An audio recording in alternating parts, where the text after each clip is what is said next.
So,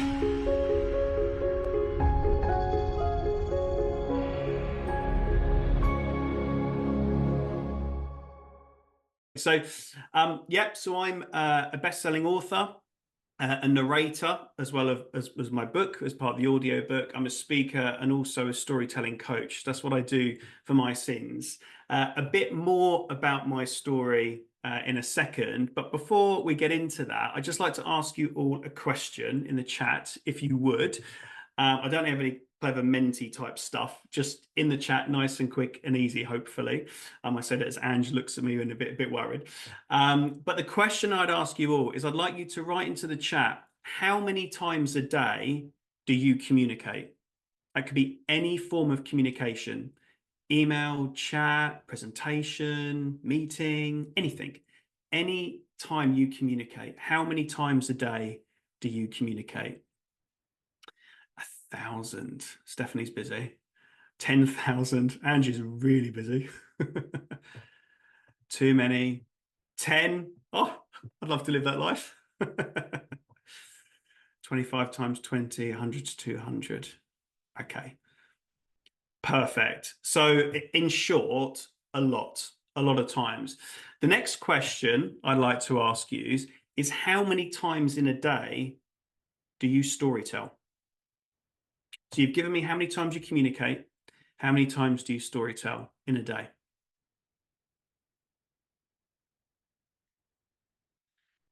Not as easy to answer and a lot lower.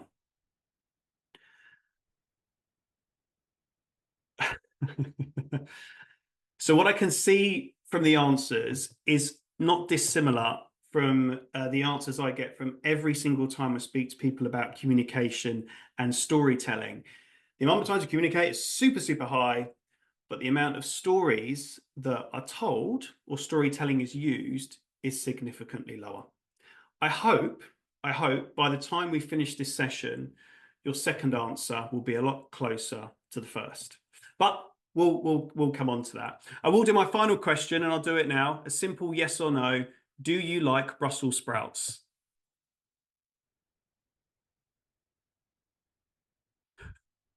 Oh, okay. We've got a sprout committed community here. I like it. Very good. Very good.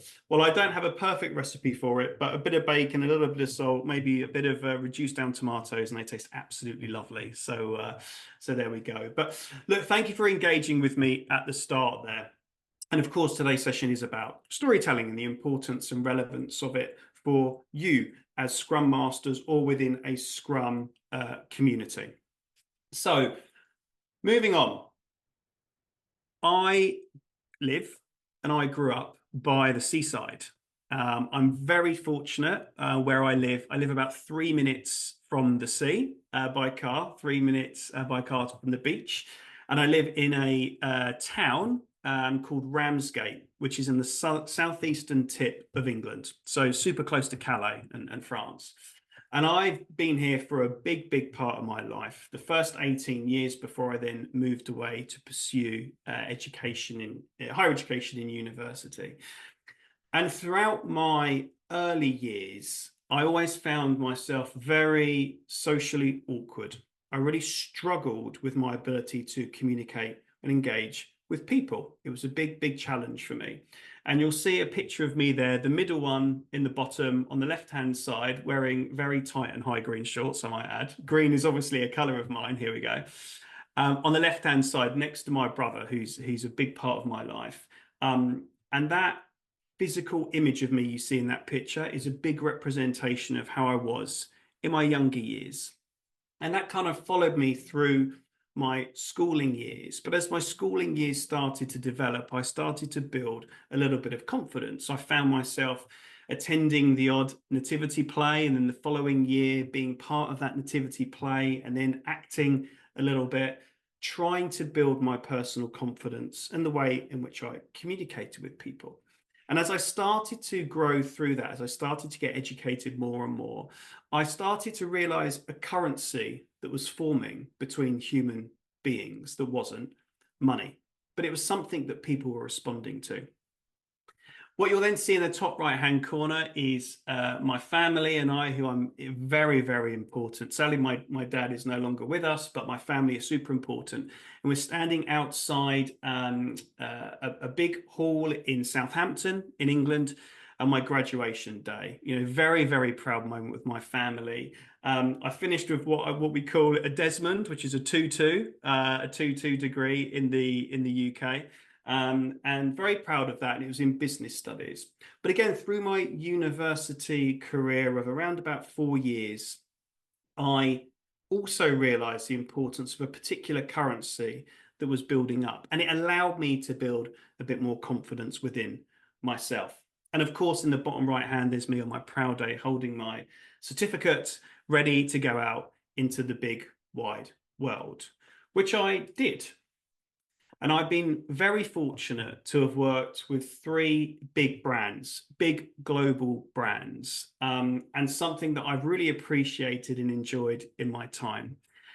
And in my 20 years career so far, up until the end of last year, which is stories to follow, I was able to enjoy my time at Toshiba, Samsung, and Sodexo. So two big tech firms in Toshiba and Samsung. Toshiba less so now, to be honest, and Sodexo, which is a big global facilities management firm as well. And I entered those organizations at senior levels, and I've always had the opportunity to enjoy senior positions within those companies. So in those last 20 years, I joined Toshiba as a product manager, and I moved into, after a couple of years, to head up the product team. And so when Jamie approached me about talking to kind of the Scrum Master community and a broader Scrum mindset and mentality, it's very, very familiar to me because I've worked with and engaged with teams through my whole career across product and marketing.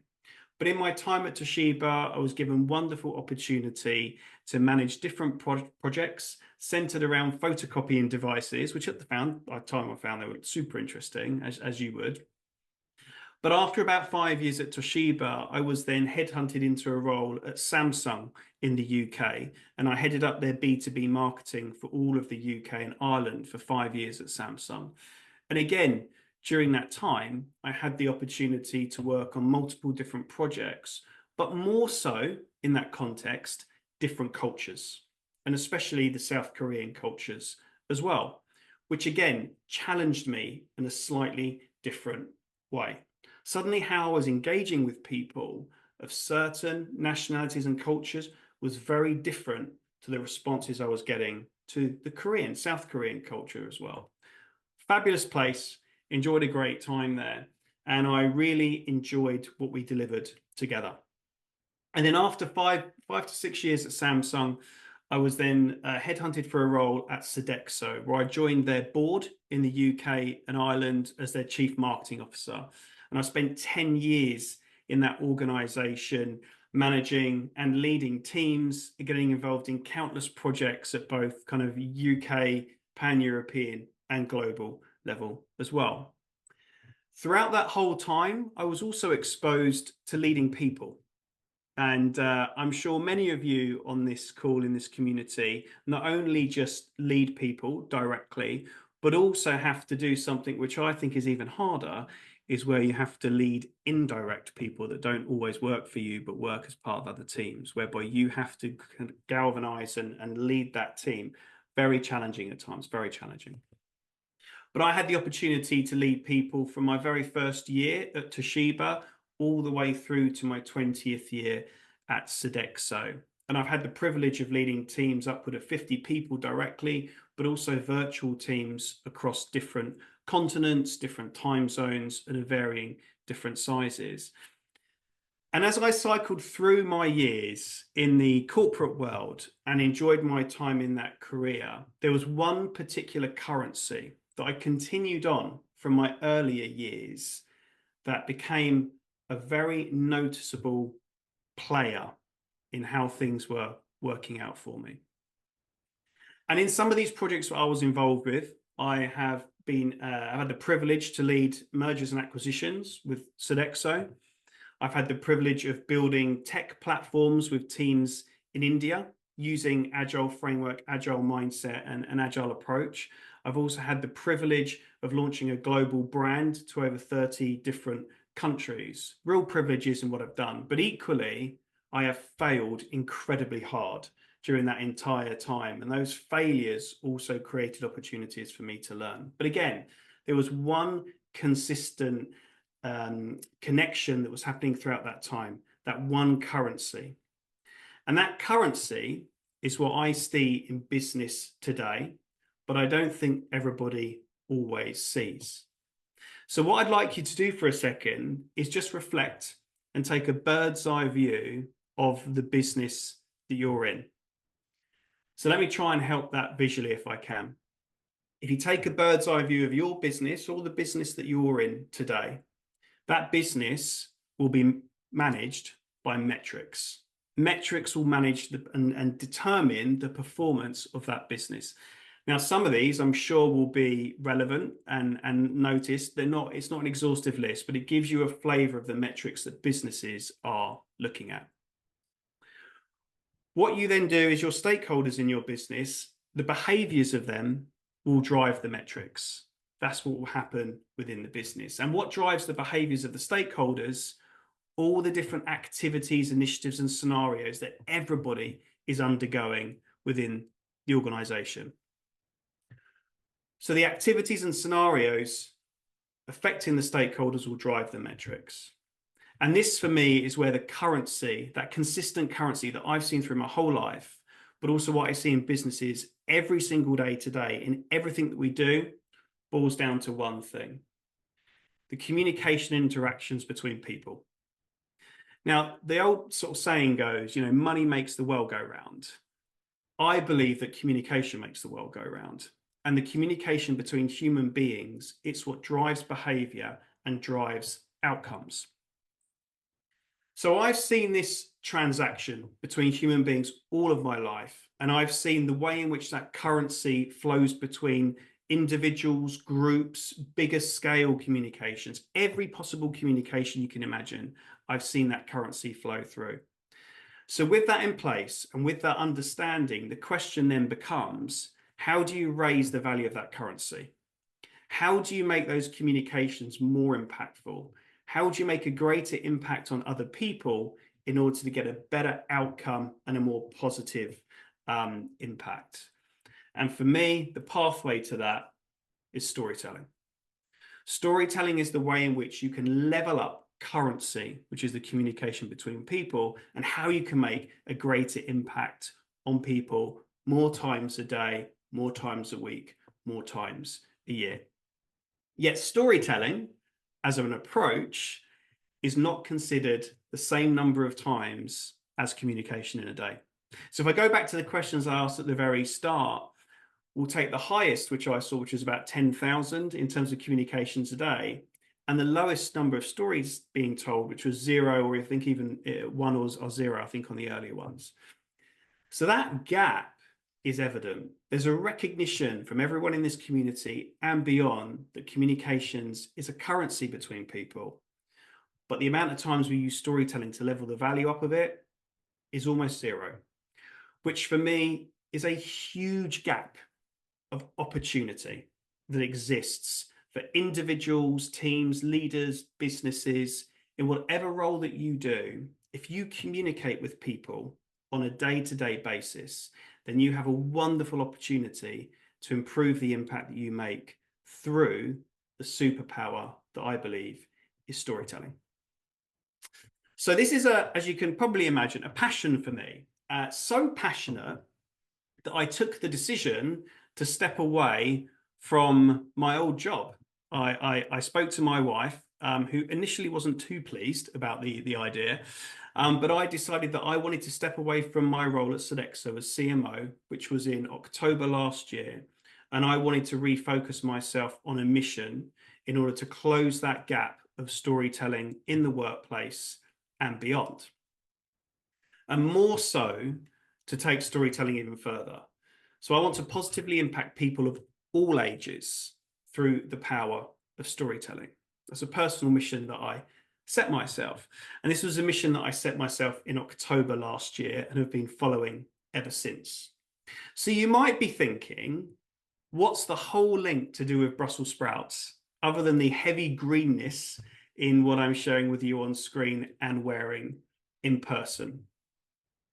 And sprouts are important to me, really important to me, because they were the biggest trigger of the next sort of chapter of my personal career, and my personal direction. So let me take you back to my third year at university, and I had the opportunity to do a placement year where you go and work in an industry placement as part of your university course. Now, I never took that particularly seriously when we were looking for our third year.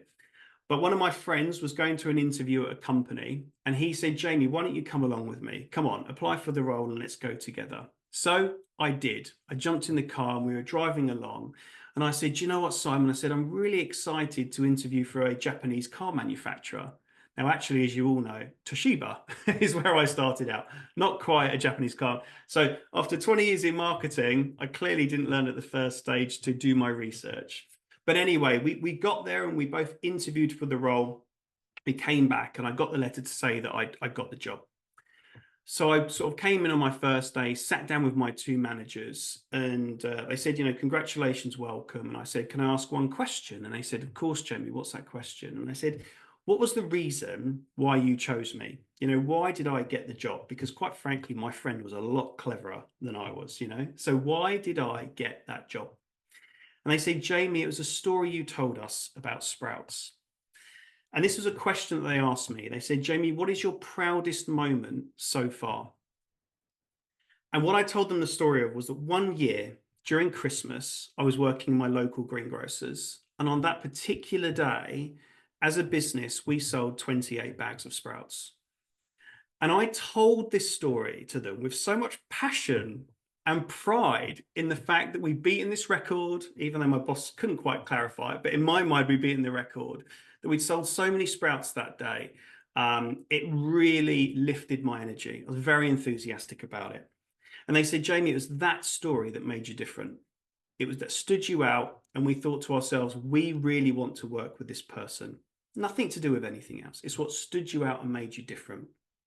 So skip forward to today, a good 23 years on, and that recognition and acknowledgement that a story can change your life in a moment is what I believe is crucially important. And it's something that everybody can do.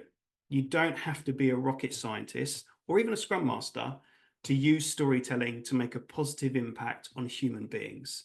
Anyone can do it. It all boils down to how you do it. So that story is a big story for me and one of significance. And what it did was it inspired me to bring it to life. And how I brought it to life was by writing my book, 28 Bags of Sprouts.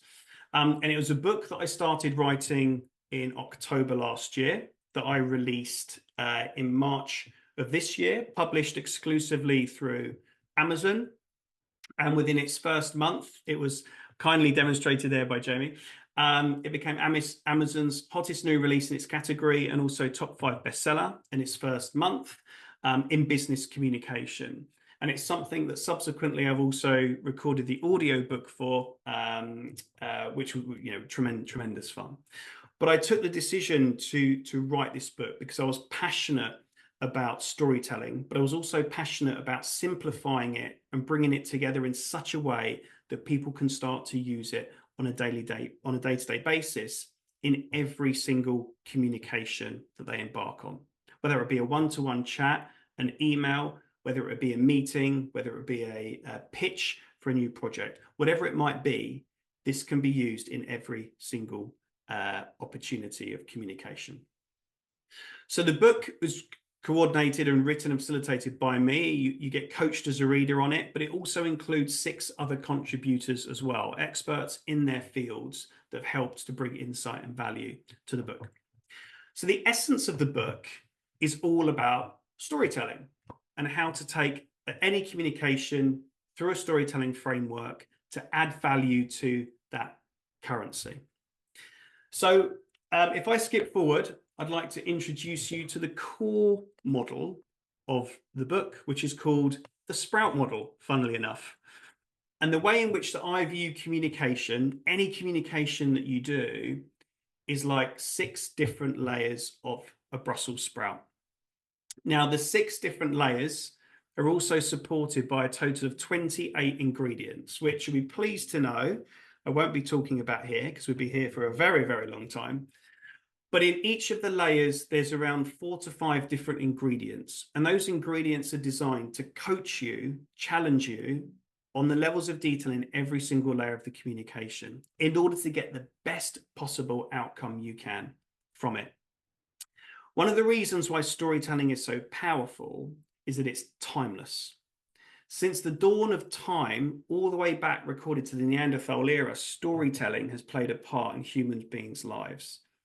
The moment that we're all born, whoever's around us, the adults, whether it be parents, guardians, doctors, whoever, the very first thing they do when we're born is they start telling stories to us, explaining who they are, where you're from, that they love you. Stories continue through your childhood, stories continue through the education system, and storytelling continues into adulthood. So as human beings, we crave stories. So for me, by tapping into what makes a great story and applying it to every communication that you do as much as you possibly can, you get the opportunity to add more value, have more impact, and have a greater engagement and communication with other people. So the Sprout model that you see in front of you, the 6 layers, break down the 6 stages that I propose that you take every communication through. Now, don't get me wrong. You might be thinking, oh my goodness, anytime I want to speak, write, engage with anyone, I have to sit down, work it all out first, and then deliver it. In theory, yes, but in practice, no. Because when you start to use the model more and more, it just becomes part of your subconscious. And that's the beauty of having the 6 layers. The more detailed 28 ingredients is when you've got slightly more complex scenarios, which I'll explore a little bit later when I think about the application to what you will do. But let's just touch on the Sprout model in a little bit more detail. And as already been pointed out on the previous slide, there's a QR code that will take you off to the book, but you can find it on Amazon. You type 28 bags of sprouts in on Amazon, you can't, honestly, you can't miss it unless you want 28 bags of sprouts to be bought and delivered onto your drive. But with these 6 layers, we'll start with the first, which I call impact. That's in the middle, that's the heart of the model. When you take a look at taking any action on a day-to-day basis, so if we take the example of waking up in the morning and jumping in the shower, why do we jump in the shower? Because we want to clean ourselves. You know, we then put our clothes on. Why do we put our clothes on? Because we want to keep warm. We then eat. Why do we eat? Because we want to fuel our body to give ourselves energy. We take actions and decisions in life because of the impact it has, because of the outcome it drives. For me, in communication, that's exactly the same. Before anyone should enter a communication, I believe the first thing that you should ask yourself is, what is the impact that I want to make? In this model, I explore 6 different ingredients with impact. There are 6 different impacts that you can engage with. We've got to educate, to inform, we've got to persuade, we've got to inspire, we've got to motivate, and we've got to influence. These are the 6 different areas that I believe any communication that you do, email, chat, pitch, whatever it may be, facilitation of meeting, you are doing one of or up to all 6 of those. Depending on the impact that you're searching for, will influence how you communicate. And sometimes I see, well, I'll say sometimes, in many of my experiences in the corporate sector, what I find is that someone who's trying to persuade is actually positioning themselves as if they're just informing, or vice versa. If you're trying to persuade someone, you have to take a different tact. If you're trying to influence someone, you also take a different tact. So it's really important at the start of any communication to think about what is the impact, and that will determine what comes next. The second layer is the people layer. And what this layer does, it reminds you that any communication that you do, unless you're talking to AI, of course, is that you are talking or engaging with people. And people are flesh and blood and they're human beings. And people have something very important to them that not everybody recognizes when you communicate with them. And that's something called feelings. You know, humans have feelings. And it's really important when you think about the communication that you want to do about the people that you're communicating to. It's that adage of think about your audience. But there's a number of ingredients in here that I believe you can think about. But there's a couple in particular that I'd like to pull out. The first one within people, and I think for this community, is something called being you, also known as authenticity. I think being you is super important in any communication that you do. And one of the biggest challenges I found in the roles during my career was that as I was representing a brand, big brands and companies in senior roles, my biggest challenge was being able to be me, because I had to sit behind a veil of corporate view.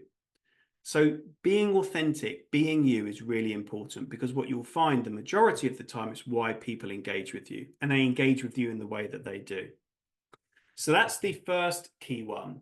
The second key one just to think about, which is a little bit different, but I think is important, especially thinking about the context of what you're all working on a day-to-day basis, are hormones. Now, they're always comfortable, but hormones are really important when it comes to communication. Why is that? If you try and communicate with someone in a situation whereby they have just walked out and you can see that they're highly pressured, highly stressed, and you're pushing them to make a decision, they will have tons of adrenaline flowing through their body. And the opportunity and chance of you getting a decent decision out of that is very, very slim. So thinking about the person, thinking about the scenario, thinking about the timing of that communication is heavily dictated by the hormones that are flowing through their body. Similarly, if you're talking to people and you can elicit certain hormones, such as endorphins, oxytocin, dopamine, they're really great hormones for decision making, for influence, for getting people into a good state where they'll be more receptive to your communication.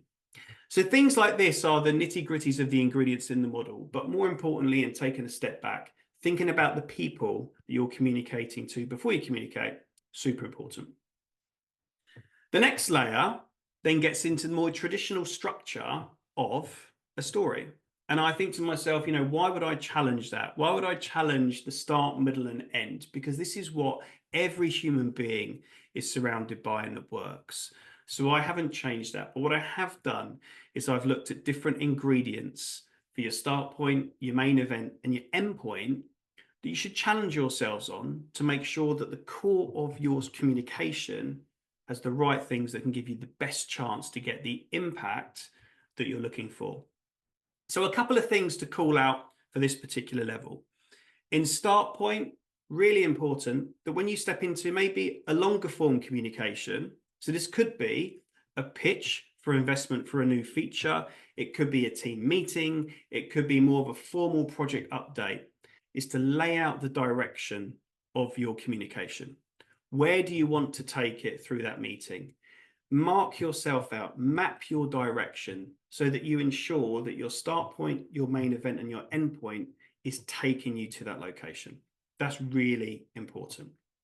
The second thing in start point, and it's the one thing that my teams used to hate me for, to be honest, because I always used to ask, context. For me, context is one of the most important ingredients when it comes to communication, and it's crucial in storytelling. So imagine going to a show, imagine going to the cinema, imagine stepping into a concert and you're listening to the content halfway through. So you're missing the first half, the first third even of what's being presented to you. You lose valuable context. What you're not able to understand is the context of what's going to happen next and why it might happen. Your anchor points disappear. What I find a lot is that when people are starting out a communication, especially some of, again, the bigger communications, is that context is missing. Important context that already tees the audience up for what's about to come next. So context is absolutely key. When you transition onto the main event is all about the core of your communication. And that is typically centered around a challenge and an opportunity. It's one or the other, typically. In any communication you have, even an update, it's either going to be talking about an opportunity or a challenge, depending on what side of the glass you look at it and how you spin it. But what you also add is then the action of what you're going to do about it. So many times in communications, in business in particular, I see the main event being presented, but then what you're going to do about it isn't coming next, and it isn't included. And again, this for me, that action part is crucial within the main event. Then you skip on to the endpoint, and this is when you really are closing out your communication. And with the endpoint, there's a couple of things I'd like to call out in this stage. The first is clarity. Now, if you're in a longer form communication, clarity is really important, because what it does, it recenters, it recalibrates your audience on the top 2-3 points that you want to highlight. It could be top 2-3 points of your key messages. It could be a couple of points from your context. It could be one from context and one from your action. Doesn't matter. The key is that you're bringing out the top points that then support what comes next, which is the conclusion. Human beings will only remember certain pieces of information at certain times. Making sure that what comes next, the action that you want to deliver, what you need your audience to do, you're putting in front of them at the very moment before they make that decision, the key things that will drive it. So that clarity is really important, and the conclusion to draw it to a close is key. So that's your core structure. That's kind of 3, 4, and 5. And then what we have at the end is called nurture. And it's the last layer. And it's the layer that surrounds the whole Brussels sprout. And that's for a reason. It's because that layer flows through everything. And nurture is your way in which that you bring your communication to life. So some of the ingredients I talk about in here, first is around creativity, how you actually use a creative approach to bring your communication to life. It could be presentation, it could be audio only, it could be visual, it could be video, whatever it may be. You're bringing creativity into that. The second is something that I call bridging. And like for me, bridging is really important through a communication. There'll be times in communications where you'll start to notice your audience is losing what you're talking about, or some of the questions are creating concern in some areas or a misunderstanding in others. Bridging is your ability to get to the audience and bring them back to your core story, bring them back to your core structure of communication. So it could be proactively linking people back to certain points. So it could well be talking about the Sprout model and reminding everybody that it was a key part of the story as to why I wrote my book, which was about 28 bags of sprouts on Christmas Eve. Proactive bridging just reminds people at important moments about the story, but still being able to follow the story through. The final one I want to talk about in nurture is probably my favorite, and it's one that I call the dance. And the dance for me is one of the most beautiful elements of communication and storytelling. And that's your ability to, metaphorically speaking, dance with the audience. So when you communicate with people, you will have a view, you will have a direction that you want to follow, typically. What you don't always know, most of the time, is how the audience is going to react. So your ability to dance with your audience in the moment is really important. So much like how dancers dance, some will take the lead, they'll allow others to take the lead, they'll move in harmony, then they'll mix it up. Occasionally there'll be mistakes as well. So your ability as a storyteller to communicate and dance with people also gives you that fluidity throughout your communication. So that is an overview of the Sprout model. And what the Sprout model is there to do is to take these 6 very simple steps at a high principle level and allow you to take your communication and run it through it. But if you want to, you can delve deeper into the ingredients and explore more and really challenge and coach yourself on some of the bigger communications that follow. So when I think about your roles and I've taken a visual of what a Scrum Master typically does, albeit don't hold me to this because I know there's many other things that happens, but if I just take that snapshot of what a Scrum Master does, I looked at this, and in every single one of the most important elements that a Scrum Master has responsibility for, the one thing that exists in all of it is communication. And the greater the impact that you can have in each of these different areas, the greater the impact it will have on what you're trying to achieve. And as I've already talked about, for me, storytelling is the way in which you can lift the value of that currency. So whether it be protecting the team, it's the ability to communicate to outward stakeholders a position, a view, to be able to dance with them when you get varying levels of feedback, which having been in these environments, I'm fully aware of. Whether it be reporting, so where you're able to take data points and create a story around it in order to share insight on what's happening, but maybe what's coming next. Meeting facilitation, when again, you're able to facilitate and dance with your audiences to ensure the outcome that the project might need. And also from a team support perspective, where you're able to sit, listen, understand the emotions of the people, reflect on what they're saying, and more so be able to articulate what needs to come next. These are all important elements of communication, and they all involve people. So there's no question that communication, the roles that you do, are significant. But then when I look at storytelling superpowers at every stage, and I've taken some functional other elements from what I remember in my time working with product teams, agile teams, and what they were doing, I look at each of these functional areas, whether it be pitch for investment, onboarding people into the team, shipping to development, sprint delivery management, demos, project updates, team engagement, even to the tail end of it, releases to market. At every single one of those stages, there are multiple communications, but at every single one of those stages, there's an opportunity to apply a storytelling methodology. I have seen so many releases put to market that just talk about the feature. They don't talk about what the story is behind it, the communication around it, and how it's designed for that particular audience. And you lose the value there. You do all the hard work leading up to it, but then you let it down at the very end. So having a storytelling mindset and methodology will allow you to lift that value and to take consideration to it. And it's not always easy. It isn't always easy. Why? Because communication for human beings is a hygiene factor. It's something that we take for granted because we do it all of the time. But sometimes it's super important to take a step back, reflect, and make some adjustments to improve the impact, because it will make a big, big difference. So with sort of 10 minutes to go, and hopefully for a bit of time for questions at the end, I do have 3 key takeaways that I'd like to share with you. The first one is to view every communication moment in your day as a storytelling moment.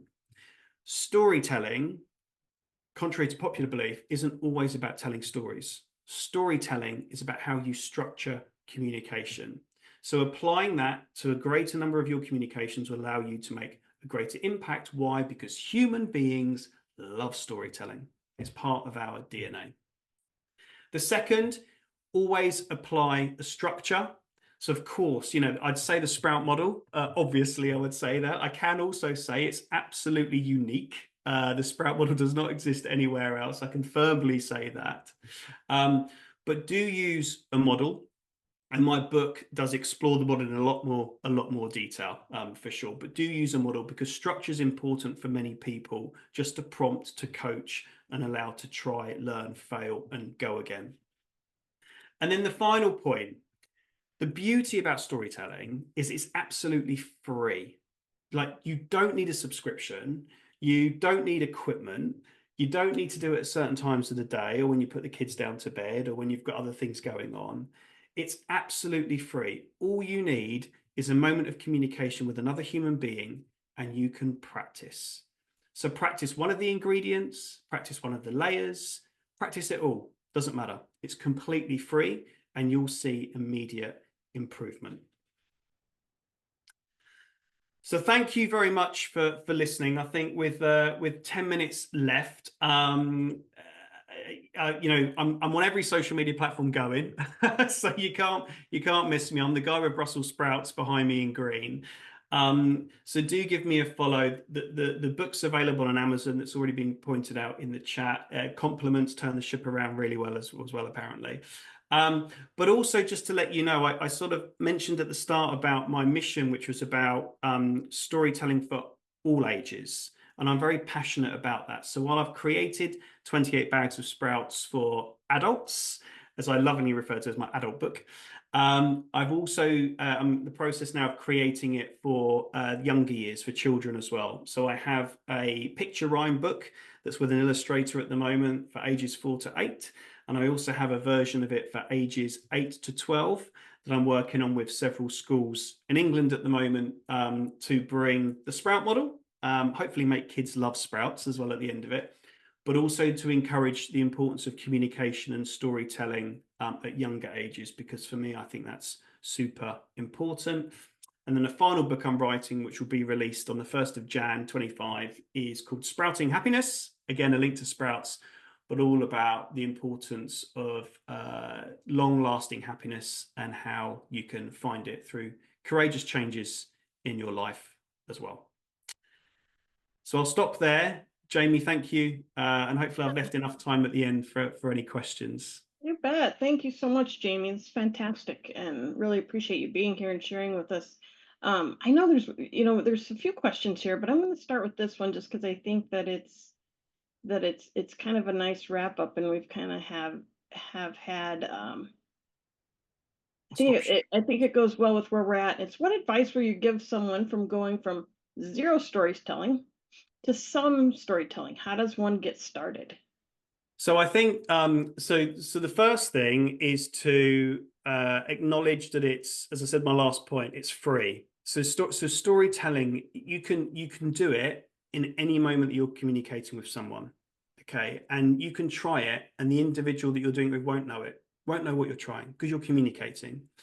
So I think that's the first one, is that knowing it's very, very available. The second thing is just to start with a structure and try it.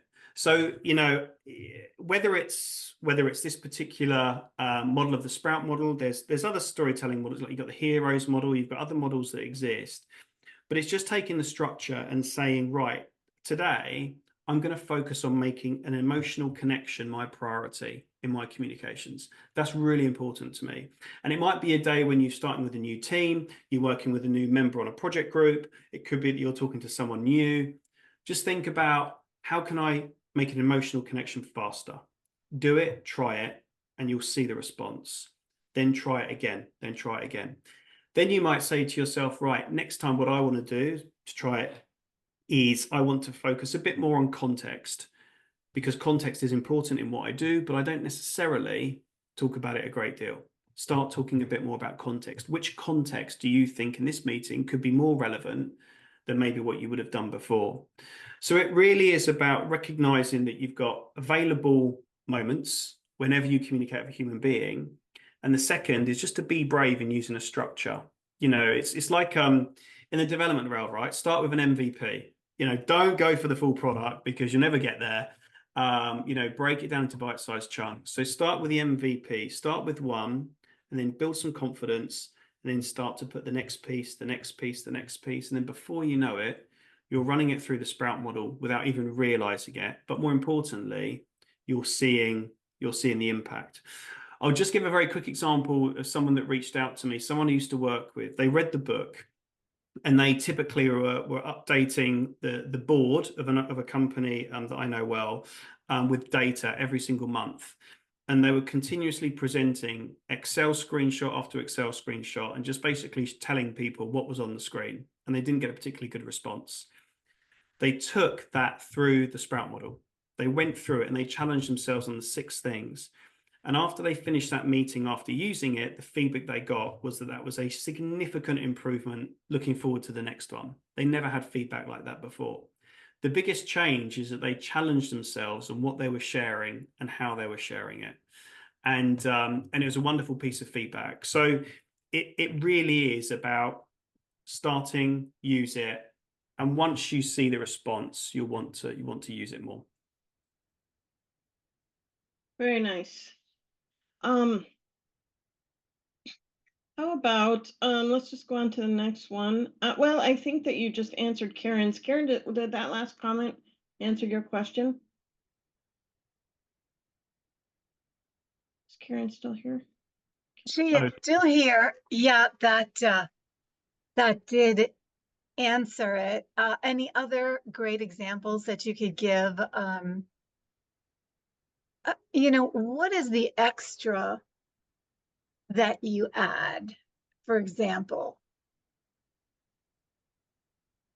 so that they dance with the data instead of roll their eyes and say, ugh, another one? It's so a great question. Thank you, Karen. For me, it's putting, again, data into what's the right word? A more applicable context. So when you see data on the screen, it tells you what it's telling you on the screen. It's data, but what it doesn't tell you is the story around the data. Now that could lead to insight, it could lead to a key learning, it could lead to a next step, or it could even lead to an experience of a data point that you can bring to life through something that's happened in a team, or a bit of customer feedback, or a key, as I said, a key learning. It's turning the data point into something that's emotionally relatable to people. So, for example, I won't say who, but one of my old colleagues was very good at standing up and sharing the entire P&L of the business to the audience, and reading off what was on the screen. Now, what we did was we challenged them on that, and we said, look, why not try to bring it to life through a different lens? And what we then started to do was not take 40 data points of a P&L. We would take 3, one from revenue, one from cost base, and one from profit. And then we would bring the result of that to life through real world examples that people could relate to.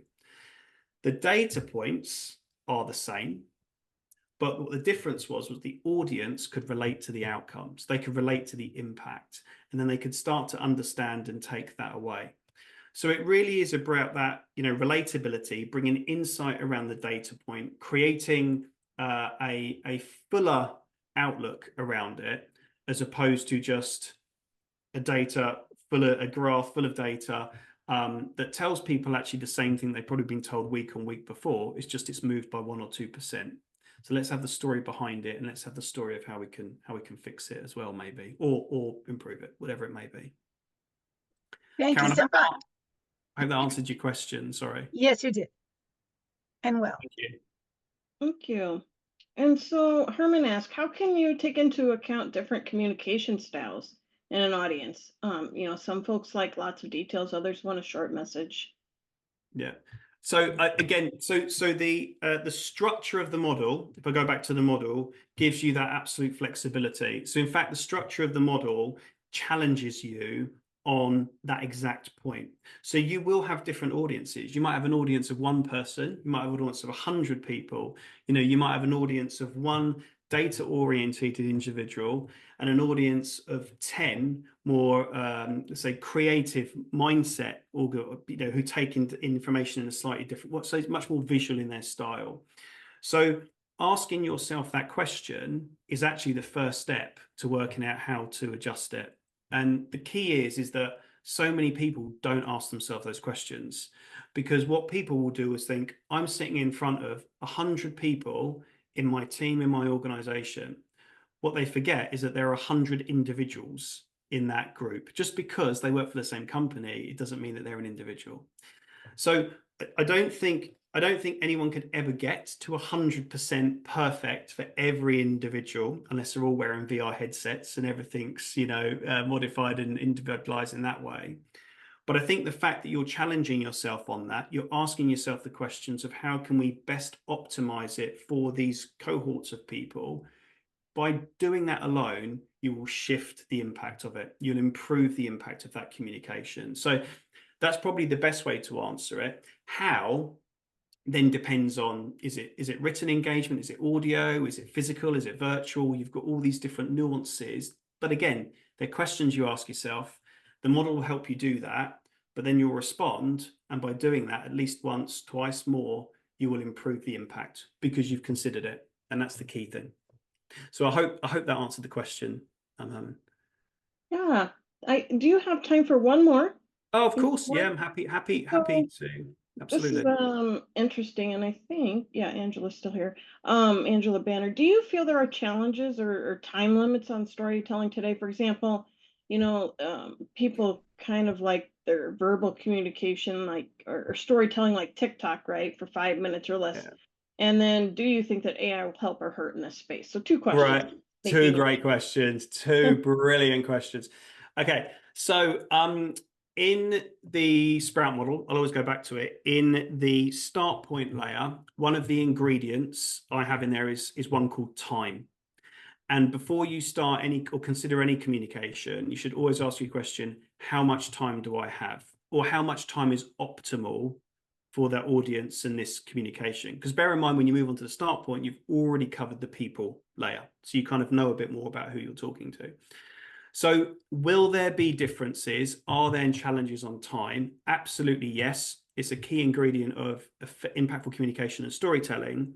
But by asking yourself that question, you will then respond by adjusting it. So I'll give you a perfect example, not for all of them, but if I do a 1-minute video on LinkedIn, I will do a 10-second version of it on TikTok. Why? Because I know that if you go above 10 seconds on TikTok, you've lost everyone, So it's these adjustments that you make, but what that does, it challenges you on changing the communication. So the fact that you're challenging yourself on time means that you're letting make more of an impact. So yes, and I think actually there's a general trend, towards shorter form. And that's something I think that we just evolve with as things change and happen. But you can still make it succinct and deliver the impact in a shorter time. The other question was, do you think that AI will help or hurt? So I have very quickly, I have two views of thought on this one. I think AI presents a wonderful opportunity to give time back to people, especially when it comes to creating copy, content, etc. However, I did an article on this on my newsletter, if you see it on LinkedIn. With AI, I believe you still need to be the editor. You need to be the prompt, the editor. You need to lead it. The moment that you allow AI to do that, you become subservient to AI, and I think you then start to lose your value. So I think as long as in the context of storytelling communication, you lead, you edit, and you use AI, much like everyone's been using technology for the last God knows how many years, as long as you're editing it and you're not becoming the edited, I think that's the trick with AI. So use it in your toolkit, use it to add value, but remain the editor is the key message I would give on the topic of AI. Very nice. Very good. All right. Well, thank you so much. I think we're just a little past time, so I want to honor people's time here today. But thank you, Jamie. We really appreciate you coming. And thank you for tech hosting and to every one of you who came today. Thank you for joining us at Scrum Masters University, and hope to see you at the next one. And again, Jamie, thank you. You're very welcome. Remember, stories change lives. Stories change lives. Thank you all. Thank you all. Bye. Thank you very much.